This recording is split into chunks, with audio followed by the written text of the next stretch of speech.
I had it all planned out. I carefully calculated each and every aspect of my new workstation build, meticulously cable managed everything, but ever since the very first power on, there were signs of trouble. And it only went downhill from there. In case you were wondering, yes, this is in fact why it's been so long since I posted a video. I wanted it to be about this workstation. And yet, well, let me tell you the story of the nightmare that followed. While the motherboard I chose, the X870E Aorus Master, is known to boot up sort of slowly, it seemed like half the time it would just fail. Worse still, sometimes it would boot up with only half the memory detected. And an intermittent problem like that is always a royal pain to deal with no matter what you're doing, because whenever you do, it may not be obvious if your fix worked or not. So I started with the obvious culprit, memory. First, I reseated the sticks to make sure they were making good contact, and I carefully dusted them with some compressed air just in case the dusty environment I live in might have been an issue. No change. I tried one stick of memory at a time. No change. I tried the other memory channel. Maybe one of them was weak. No change. I spent days running memtest86 with different settings just to see if there was a memory problem at all. Each run of 4 passes felt like it took forever, because they kind of did. And each time I tried new settings, I'd have to sit there and wait for about 5 minutes for the computer to go through its memory training process again, which is the techie way of saying the PC is configuring itself to run the memory. You can imagine how much fun it was to wait for this, for every little memory settings tweak I made. In situations like this, where your PC has a memory problem but the memory doesn't seem to be at fault, the next step is to look to the CPU. Modern CPUs use so many pins on such a tiny package that it's very easy to have problems like these if, for example, there's dust between the CPU and the pins on the motherboard socket. It's also common on AMD's AM5 socket that over-tensioning the cooler can push the CPU down hard enough that it pushes the pins away from the contact pads on the CPU. So I pulled off the cooler, cleaned everything up, and pulled the CPU from the socket. Didn't see anything immediately suspicious, but I decided to very gently spray some compressed air over the pins, just to be sure. I then cleaned the CPU's pads with isopropyl alcohol to remove any dust or skin oil or any other debris that I couldn't see, and reseated everything. I even stole the CPU from my partner's PC to try that. No change. I felt like I was losing my mind at this point. I'd already updated the BIOS as soon as I got the system built. Did that fail somehow? In the days and weeks since building it, several new BIOS revisions were released by Gigabyte, all claiming to improve memory compatibility. So I flashed the BIOS again, and flashed it again to make sure. And, well, it kinda looked good that last time. It was stable for about a week, or at least it felt that way. The problem was, while it seemed stable enough to move in and turn my old workstation into a NAS, which I did, what I didn't know was that there were still more issues that hadn't shaken out yet. From time to time, the system would hard lock, usually if I attempted to use my capture card.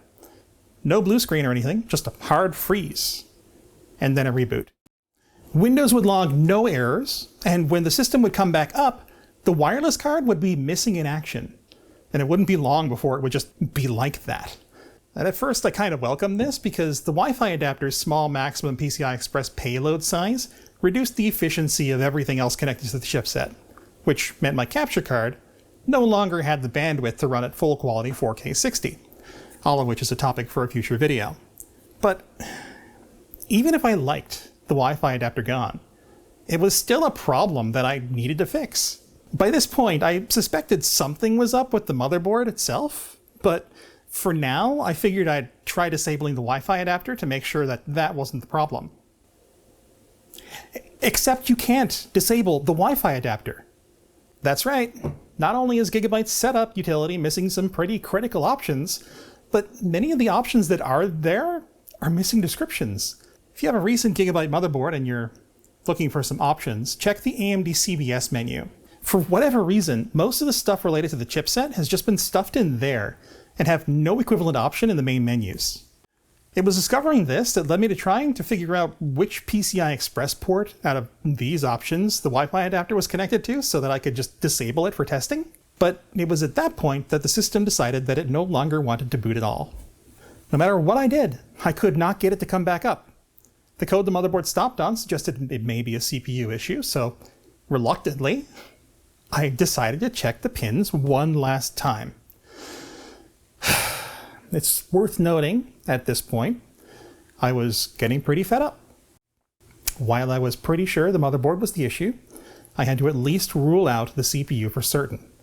After all, I hadn't tested a different CPU in it since updating the BIOS. So, with the machine on my last nerve, I pulled the cooler and removed the CPU.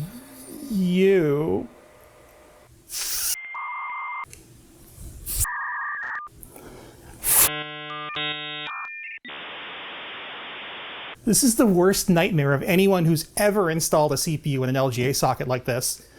The end result was more damage than is possible to fix manually, and so, while this particular motherboard was a fine example of a dumpster fire, my incessant need to troubleshoot it means I will never get my chance to send it back to Gigabyte under warranty. In fact, as of writing this,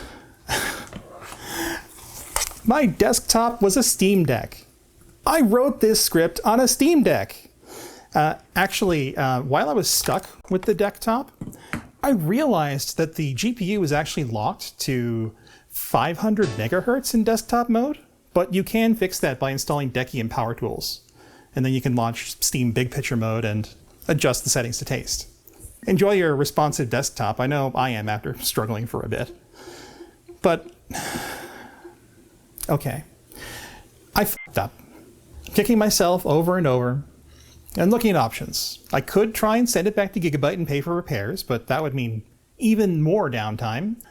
I could buy a new motherboard, but now I'm second guessing my choices. Like, do I go with another Aorus Master? Do I go with Asus or MSI? Like, if my capture card is going to be limited by the Wi-Fi adapter anyway, I might as well switch to something external. So the loss of one PCI Express slot isn't really going to kill me. New problem though. I could not have picked a better time to destroy my motherboard if I wanted to jump ship. There are plenty of Aorus Masters to go around in Canada, but no competing Asus or MSI X870E boards, at least at time of, well, doing this. Only Aorus. Gee, I wonder if that means anything. Whoa, future Emily here. Weird, I don't remember wearing that. Anyway, while I was at the Canada Computers checkout with a new Aorus Master motherboard being rung up, I noticed on the shelf an open box Asus X870E-E. And as much as I'd love to test another Aorus Master to see if it had the same troubles, the gap between me posting my channel intro and actually making another video was and is way too long. So I examined the socket, pins looked good, and I took home the Asus, funky box flap and all. I'm not that mad about having to do this, even though it does suck to be at another $700 Canadian. Yeah, motherboard pricing is rough lately. The board is legitimately impressively built, though, with a lot of really nice features, so if it works, I'm happy. And so far, it actually works great. The system's been rock solid for a couple of weeks now, and the extra high-speed USB ports provided by the X870E-E are really appreciated. It even turns out that it has one of the few Wi-Fi adapters that has a PCI Express maximum payload size greater than the minimum, so it's not slowing down the rest of the chipset, at least not as badly. How about that? But, I mean, as happy as I am to have a working motherboard, I am so tired of troubleshooting at this point. Like, if I ever see Memtest86 running on this machine again, it'll be too soon. The idea behind this build was that it would be well-balanced and stable, and the initial results were anything but. Just goes to show that despite the best intentions, no plan survives contact with the enemy, and moreover, a single mistake can be an incredibly expensive lesson to learn. Off the heels of me saying that I'm not an expert, it certainly feels like it fits. But that's not what you or I should take away from this. What we should take to heart is that mistakes are natural. I've installed countless CPUs into LGA sockets over the years, and this was the first time I've ever bent any pins, at least not that badly. Like, that's not a boast, it's the lesson. No matter who you are, sometimes you're gonna screw up. Sometimes you're gonna learn an expensive lesson.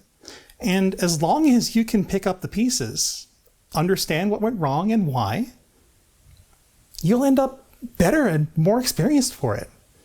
The vast majority of my technical knowledge and expertise started out as me tinkering and breaking things, and I imagine the same is true for a lot of enthusiasts out there.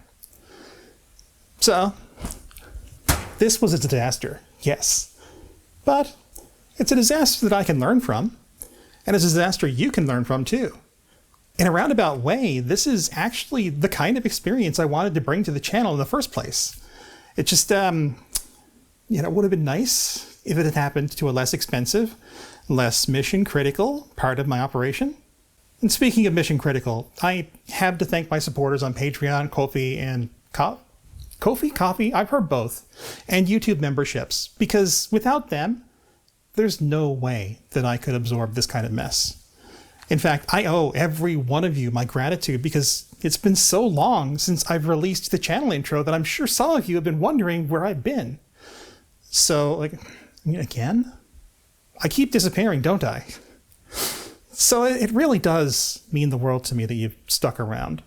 And with any luck, I'll be able to get back into the swing of things now that this whole thing is behind me. The support I've received so far has been nothing short of overwhelming, and I've met so many awesome people as a result. I really hope to make the best out of the opportunity that you've given me here, all of you. Since posting the channel intro, my subscriber count has absolutely exploded from 36,000 to nearly 92,000. It's entirely possible that this is the video that'll get me a silver play button, which is just crazy to think about. Now, there is no pressure at all to do so. But if you would like to support me directly, supporters from the Tech Student tier and above get exclusive access to the Patron Discord, and there are also other goodies sprinkled in here and there as well. It's thanks to your support that I should be able to make this work without sponsors, so I can pick and choose who I want to partner with if I want to partner with anyone. But if you can't or don't want to, that's really not a big deal. Just watching the videos and interacting is super helpful all on its own. Thank you all, and I hope you've learned something from this mess that I made. My next video is probably going to be about how and why I built this machine the way I did. I really did have it all planned out.